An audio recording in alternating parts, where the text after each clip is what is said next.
Hey everyone, welcome to a What I Eat in a Day video. I'm going to be sharing an amazing Hawaiian sweet potato soup recipe with you, so stay tuned to the end of the video so you don't miss the recipe. Make sure you hit subscribe if you would like to receive more plant-based inspiration, and hit the like button if you enjoy this video. So here's the day starting off, and I have some alkaline water that I get filled at an alkaline water filling station, and I am starting off with actually just preparing my food for the day. So I woke up and, hydrate before I dehydrate. So drinking water before I do coffee. And what I'm doing here is just gathering up the green and yellow, or it's zucchini, and then the yellow squash that I had in my fridge. I like to stay stocked on this. That way, I've got it on hand. That's the key to this lifestyle, right? If you're looking to stay trim through the power of plants, if you're looking to maximize your weight loss, it's great to stay loaded up on non-starchy veggies. And so summer squash, zucchinis, things like this that are in the zucchini family in general are great for weight loss. Green veggies, yellow veggies, they are excellent for that. Not to mention, full of different types of vitamins, any of your yellows or your orange type foods, reds particularly, are going to be high in vitamin C. Greens are great for a healthy heart, for detoxifying the body.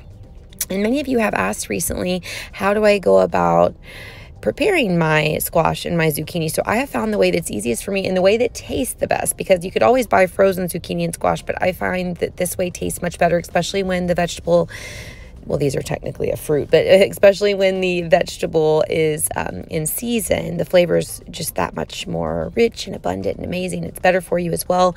So what I'll do is I will chop them up in these big chunks. I cut the ends off slightly because I don't care to eat the very end, and then I'll put my steamer basket in my big pot and put a little bit of water in there, and once that starts boiling, I'll add the veggies in there, and then I'll let it steam anywhere from 7 to 10 minutes.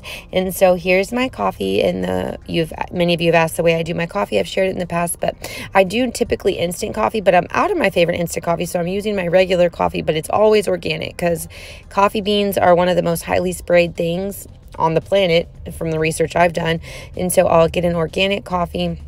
I love to add plain soy milk. I found a new soy milk at Walmart that's just one ingredient, soy milk, and it's organic, so that makes me so happy. Here are some, I also add maple syrup to my coffee as well. Here are some Hawaiian sweet potatoes that I prepared from the night before. I let them just sit in the oven overnight. I will prepare them for, I'll let them bake at 400 for an hour, and then once you just turn the oven off, you can let them sit. I like to take those Suja shots every day. I like another brand as well, but those were the only ones that were available. And it's because they help, first of all, they're live probiotics.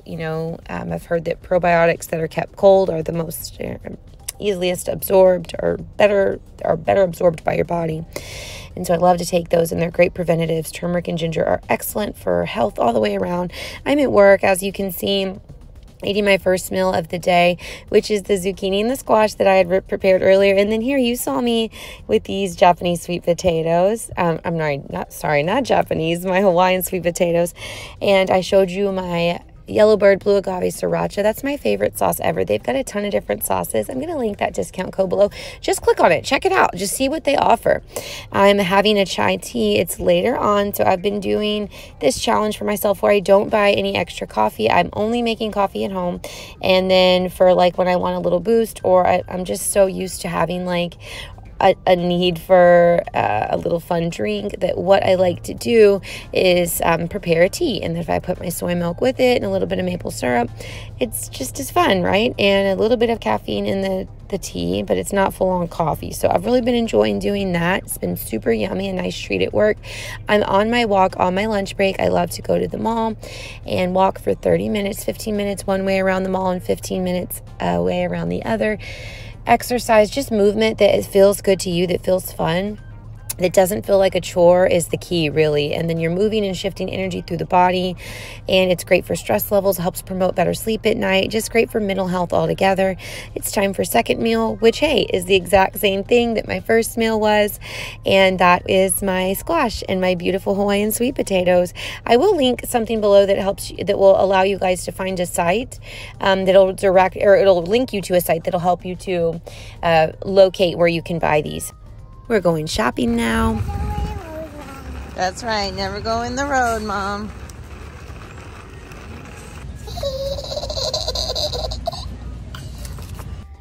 That little girl snatched that onion straight out of the cart. It was so funny. We're back home now, and I'm snacking on a potato that was pre-baked. I had a little container of them. It's a nice snack. You're not gonna believe this. I had red onions at the house the whole time. The whole time. Wow. For my beverage of the evening, as I start to prepare dinner and start to get everything ready for our recipe of the video, I'm going to have a glow drink here. This is great for digestive health. It's by Plants for People, and I'm using my fun little repurposed glass, fancy glass. I've got some soy milk, I've got some ice, and then my tonic here, and it's gonna be lovely. I'm all about tonics and plant-based drinks and things that are herb infused. That's my jam. I'll leave a code below if you guys want to check them out. They have a ton of different flavors, and for different uses as well, like a relaxation blend, a elderberry blend, things like this. So I'm going to be peeling approximately, well, not even approximately, exactly 4 Hawaiian sweet potatoes. This was my first time to actually peel a Hawaiian sweet potato. So when it comes to my sweet potatoes, this is not counting regular sweet potatoes, but since I have jumped on the whole bandwagon of any type of, like, I'm going to call them exotic potatoes, right? Japanese sweet potatoes, garnet sweet potatoes, the regular purple sweet potatoes, and then these Hawaiian sweet potatoes, I've never peeled one ever. And so this was interesting because they are shaped so wildly, like they're all different. Like some can be fat in the middle and skinny on the ends and vice versa. So it was definitely interesting with all the different little groups. I just did the best that I could. And the recipe, since we're making Hawaiian sweet potato soup today, it calls for, well, as you see, the red onion, purple onion, red onion. I call them either one, whatever comes out that day. Which is interesting because I had figured since this was going to be a more sweet soup, I know that yellow onions are used in soups because of the beautiful sweet flavor that they offer. So I came to the conclusion that the reason we were going to be using purple or red for this would be so to keep the color vibrant. And so that's what it is, and you'll find when I share with you later what it ended up tasting like, how that worked out.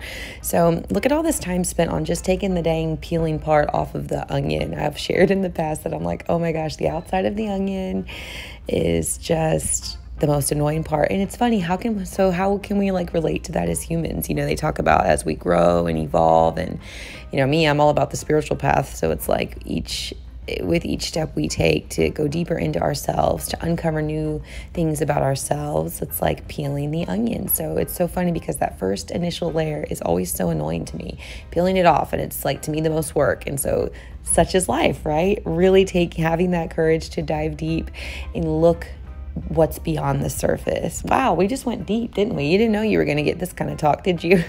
The cool thing is some of you seem to vibe with it. I've shared in the past about spiritual awakenings. I have a whole video on the chakra system, the energy system, and the different food that correlates and helps to heal each system. I'll link that above. You should check it out. It's pretty cool. I'm a yoga teacher, as I've shared many times. I'm into all things spiritual. I am here with you today because of the very fact that I had a spiritual awakening, and becoming a vegan was just part of that path, and opened me up to new levels of healing that I might not have ever got past with still eating such, high inflammatory foods. And so I've loved every bit of it. With each phase of my journey, I just feel like I'm seeking more and more health. And of course, there's times where, other things happen. You know, there's times I quit coffee and there's times I start it again. And I'm not going to deem it as healthy or unhealthy. I'm going to just describe it as what works for me here and now. And isn't that beautiful? So we are caramelizing these onions and they smell so nice. I used a little bit of veggie broth since I am oil-free. Yes, you do not have to use oil for anything. All these times we've been told we have to cook with it. No, we don't. Oil is highly, highly, highly inflammatory. It's got tons of it's actually not healthy fat. There's no nutritional value to oil. And ever since I stopped eating oil, it actually helped with a lot of skin issues, because I used to like have what would seem to feel like an eczema flare up. I never had like the patches per se, but I have a whole video on that as well, and I can link that so you can check it out. Anyways, so I'm adding different spices and seasonings here.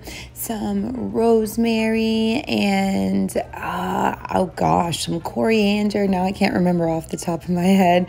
So I'm going to link the recipe, of course, in the description so you can make this on your own. I'm adding some veggie stock. This is some oil-free veggie stock. And it is, I like to get low sodium, but I didn't have that option when I bought this, so I just like to always keep some on hand. And then I am adding some more water because I didn't have quite the amount. It was 6 cups of veggie stock I was going to be using, and so since I only had close to 4, I went ahead and did a cup of water with half of one of these, or was it a cup? Whatever the requirements or measurements were for these little veggie cubes. They're really, really good. I made some veggie broth with them one time and it tasted so good. So add one of those and then some water, and then I'm going to let this come to a boil, or just like a little simmer, if you will, and then it's going to cook for 30 minutes, which is the exact perfect amount of time that it needed. And I am chopping up my veggies. So you got to see me chop up veggies this morning. You're seeing me do it again. I've come to the realization that yes, zucchini is amazing, and it's the one that started it for me, the first one I had before, you know, squash or any of the others. So it was my introductory to all these types of veggies. My grandma used to make zucchini bread when I was little, and I remember as I started to get older, I would eat zucchini. It was just, it tasted good to me, right? But then as I got into this lifestyle, you know, you just, well, for veganism, for one, you just are open, your eyes are opened up to so many different types of foods. When you try this new way of eating, that, you know, you pretty much become open. You know, if you're open enough for the lifestyle, you become open to try different things for the most part. At least in my experience, and all the other, you know, vegans that I've chatted with, you know, I haven't met a vegan that's not open to try something. You know what I mean? Because you had to be open-minded enough to even go towards the lifestyle. Think about that for a minute. There's truth to that. So I say all that to say that I have found that the squash that I'm favoring the most is the one that's the light and dark green on the outside. I think I called it chayote squash, and I don't even know if I said that right. That might not be it at all, but I found recently that's my favorite, and it's really, really good. I didn't cut it up just then, but I want to get some more of it. They've got it everywhere. So you see, I'm blending the soup. I don't have an immersion blender, so what you do if you don't have an immersion blender, it's quite simple. You just transfer over to your blender, and you want to make sure that nothing splatters out as it's hot because it's soup, right? Look at this gorgeous purple color. Oh my gosh, y'all, it's beautiful. It did hurt my heart because I'm so used to eating I don't want to say hurt my heart, but it was scary because I love my potatoes, sweet potatoes, so much. The fact that I was butchering them and putting them into a soup didn't feel right. I don't know. Is that weird?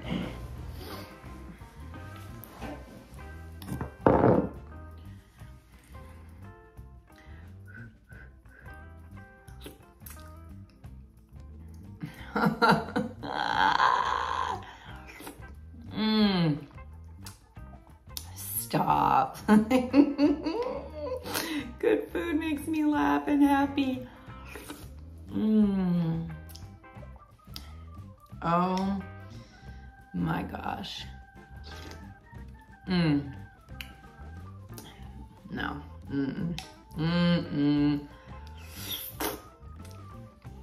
It reminds me of a really good butternut squash soup.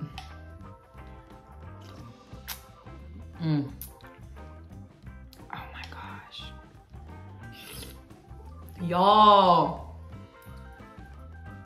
Come on. My squash and my zucchini are all done. I did enough so that way I would have some for tonight and then for my first and second meal for tomorrow. And of course I'm going to dip my steamed veggie into my soup. What a great dipping sauce. I have got to tell y'all that this soup was so filling. I am a volume eater. I eat a lot. I eat large servings, but it was actually difficult to eat a lot of this soup because it was so filling. And that doesn't happen to me. Like, I'm an eater.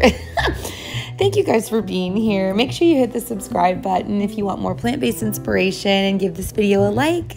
Glad to have you here with me.